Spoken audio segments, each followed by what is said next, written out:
Assalamualaikum warahmatullahi wabarakatuh.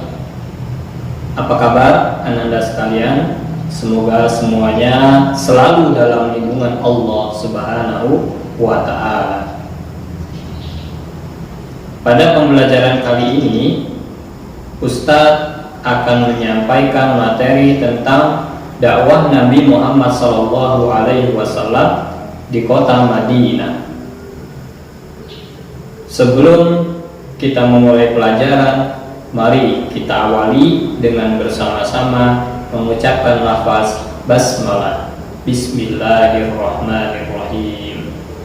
Jangan lupa siapkan buku paket sirop dan juga buku tulisnya.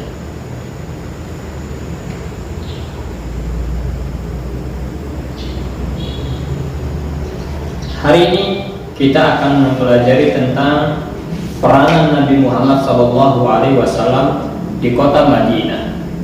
Setelah Nabi Muhammad SAW datang ke kota Madinah, disambut oleh penduduk Madinah, kaum Ansor, ya kan, dari suku Aus dan suku Khazraj.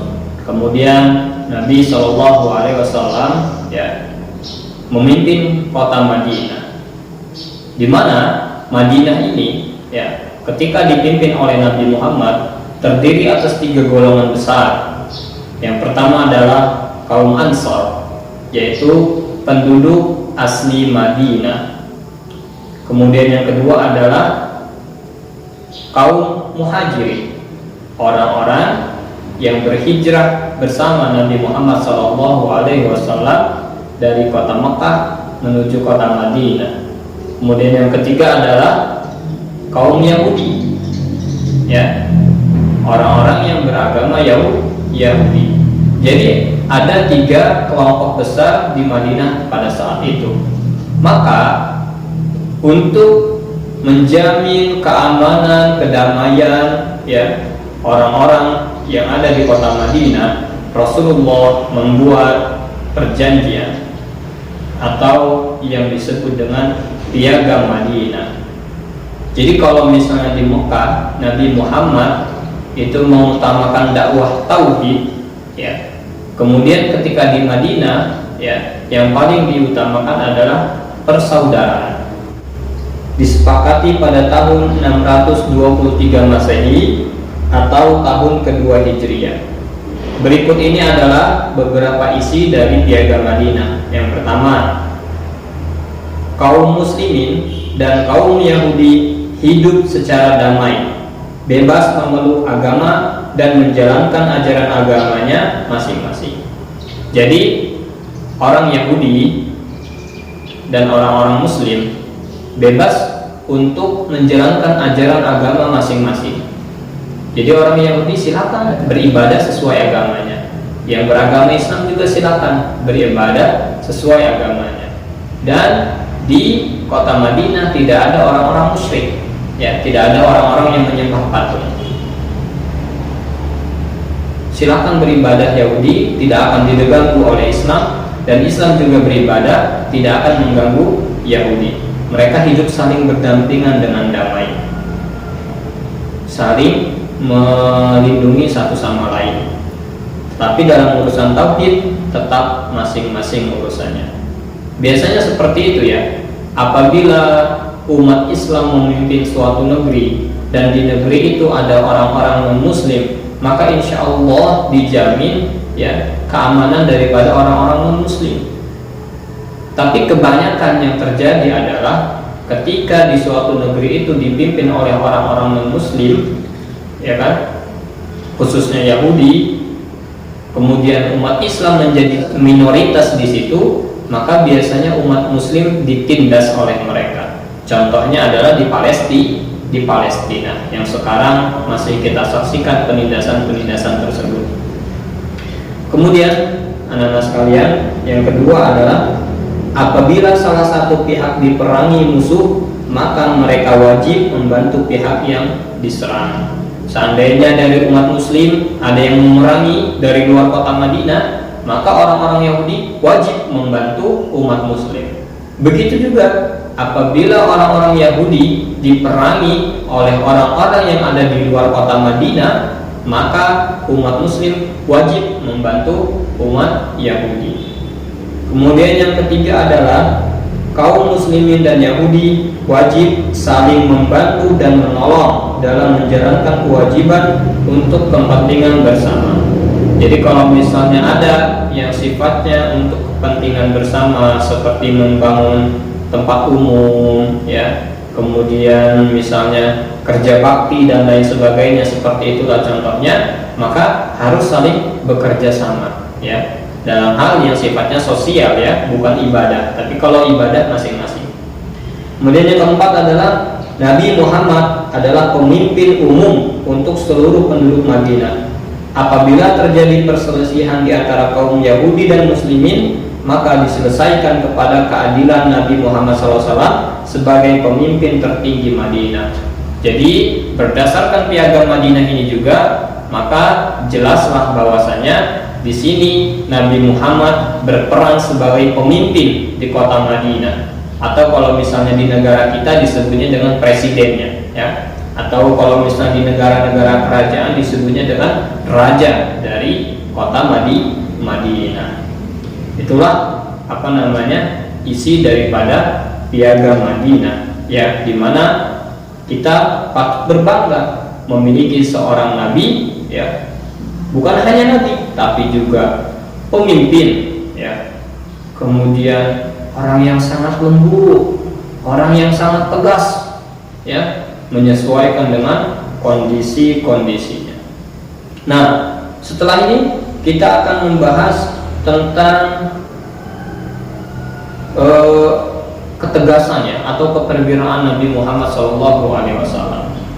Jadi demi mempertahankan dakwah Islam, mempertahankan umat Muslim, ya, agar tetap ada di dunia ini, Rasulullah SAW melakukan berbagai cara, ya, agar tidak diremehkan oleh orang-orang kafir Quraisy. Di antaranya adalah, ya, setelah dibentuk kota Madinah, maka Rasulullah mengirim pasukan-pasukan. Untuk apa? Untuk memperkuat keadaan kaum muslimin di kota Madinah. Saat itu pasukan-pasukan yang dikirim oleh Rasulullah SAW adalah untuk menyerang orang-orang kafir Quraisy, tidak untuk menyerang suku-suku yang lain. Kenapa kafir Quraisy yang diserang? Karena saat Rasulullah bersama para sahabatnya hijrah dari kota Mekah ke kota Madinah, maka mereka tidak membawa harta sedikit pun. Harta mereka ditahan, dirampas, diambil oleh orang-orang kafir Quraisy. Maka mereka menyerang orang-orang kafir Quraisy hanya untuk satu tujuan, mengambil hak mereka kembali. Seperti itu. Kemudian, ya, pasukan-pasukan ini ada yang didampingi oleh Rasulullah secara langsung, ada juga yang tidak didampingi oleh Rasulullah. Kalau misalnya pasukan yang dikirim ini Rasulullah ikut di dalamnya, memimpin langsung pasukan, itu disebut namanya ghazwah. Ya, kalau Rasulullah ikut disebut ghazwah. Tapi apabila Rasulullah tidak ikut dalam pasukan ini, maka disebut sariyah. Jadi ada dua, ya, ada ghazwah apabila Rasulullah ikut, dan ada sariyah apabila Rasulullah tidak ikut dalam peperangan. Kemudian anak-anak sekalian, ya, di sini di buku paket sirah kalian sudah ada beberapa peperangan yang sudah dijelaskan. Untuk lebih jelasnya nanti kalian bisa baca sendiri, ya, karena kalau misalnya dijelaskan melalui video ini alangkah panjang nantinya. Lebih bagus kalian baca berulang-ulang. Apabila ada yang tidak paham, nanti bisa kita diskusikan. Yang pertama di sini ada perang Badar, ya.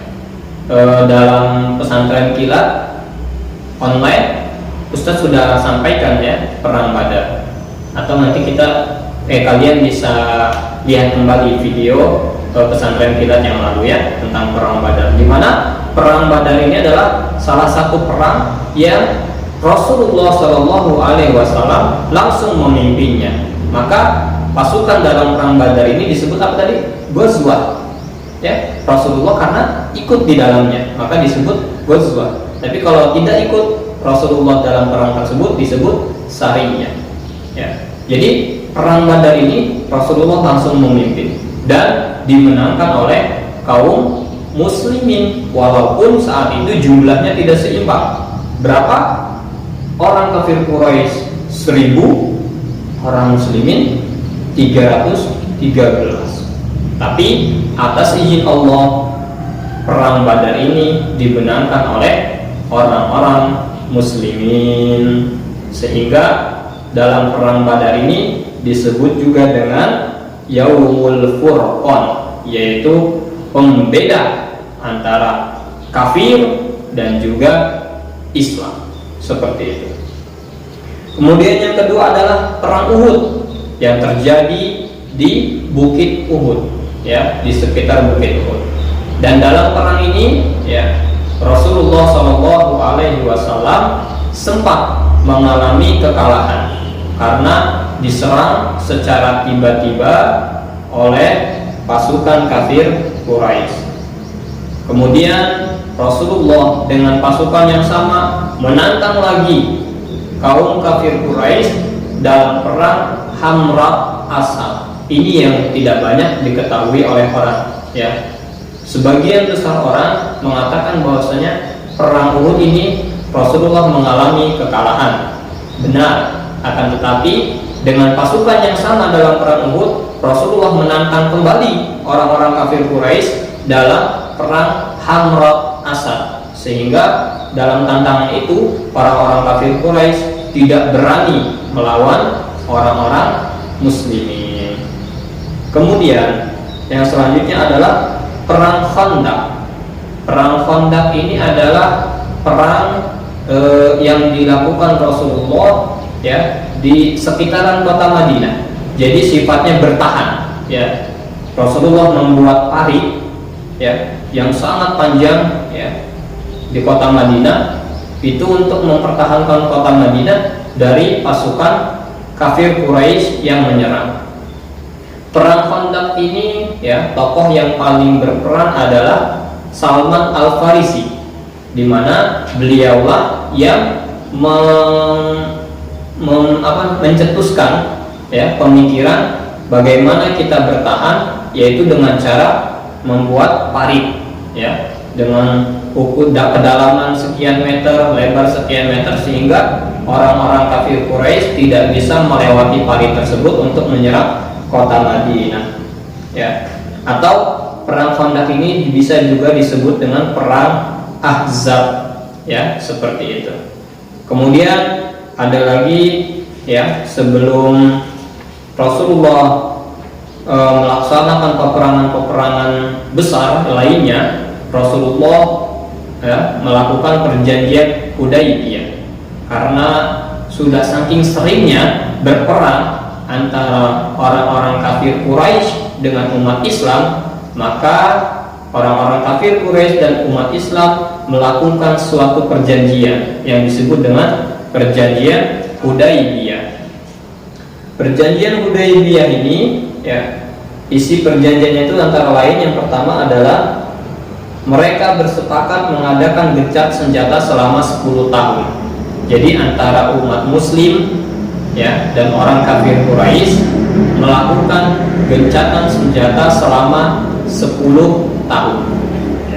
Lama, ya, 10 tahun. Jadi tidak berperang. Yang namanya gencatan senjata itu, ya, berhenti untuk saling memerangi satu sama lain, yaitu untuk waktu 10 tahun. Kemudian yang kedua adalah setiap orang diberi kebebasan bergabung dengan Muhammad atau menjalin perjanjian dengannya. Sebaliknya, setiap orang juga diberi kebebasan dan bergabung dengan kelompok Quraisy atau menjalin perjanjian dengannya. Jadi di kota Mekah, di kota Madinah dan sekitarnya di Arab Saudi dulu banyak suku-suku ya yang terbagi dalam kelompok-kelompok besar dan kelompok-kelompok kecil. Contoh di Mekah saja ada Bani Hashim, ya, kemudian Bani Quraisy, kemudian kalau misalnya di Madinah ada Bani Khazraj, ya, kemudian Bani Qainuqa, ya, kemudian lain sebagainya, ya. Nah, suku-suku ini diberikan kebebasan dalam perjanjian Hudaybiyah ini. Boleh memilih bergabung bersama kaum muslimin dan juga boleh memilih bergabung bersama kaum kafir Quraisy. Jadi apabila suku-suku yang bergabung dengan kaum muslimin dan kaum kafir Quraisy ini berselisih, maka mereka juga dianggap ya telah melanggar perjanjian Hudaybiyah ini. Jadi kalau misalnya kaum kafir Quraisy dengan kaum muslimin kan berselisih, kalau mereka melanggar satu sama lain, maka perjanjian Hudaybiyah ini dianggap menjadi batal. Begitu juga dengan suku-suku yang mengikuti antara kaum muslimin dan kaum kafir Quraisy. Ketika mereka berperang, maka perjanjian Hudaybiyah ini juga dianggap batal. Kemudian yang ketiga, siapa yang pergi bergabung dengan Muhammad tanpa alasan yang dapat dibenarkan, ia harus dicegah dan dikembalikan kepada walinya. Tapi jika pengikut Muhammad hendak bergabung dengan kelompok Quraisy, maka ia harap dibenarkan. Artinya apa? Apabila ada orang Mekah ya ingin masuk Islam, pergi ke Madinah, maka orang ini harus dikembalikan kepada kaum kafir Quraisy. Tidak boleh dia masuk Islam. Akan tetapi apabila ada orang Islam dari Madinah, ya, dia ingin murtad kembali ke kafir Quraisy, maka itu tidak perlu dikembalikan kepada Islam. Itu ya perjanjian Hudaybiyah. Secara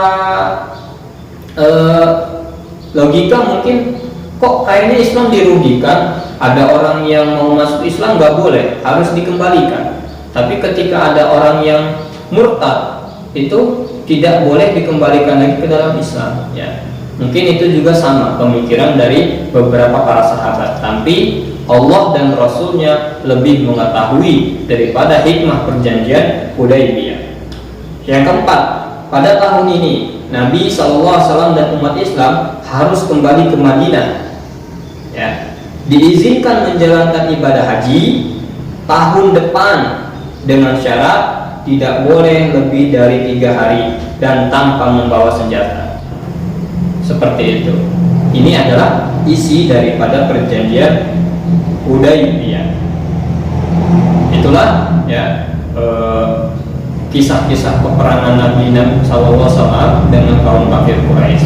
Mungkin itu saja yang dapat Ustaz sampaikan. Lebih kurangnya saya mohon maaf. Wassalamualaikum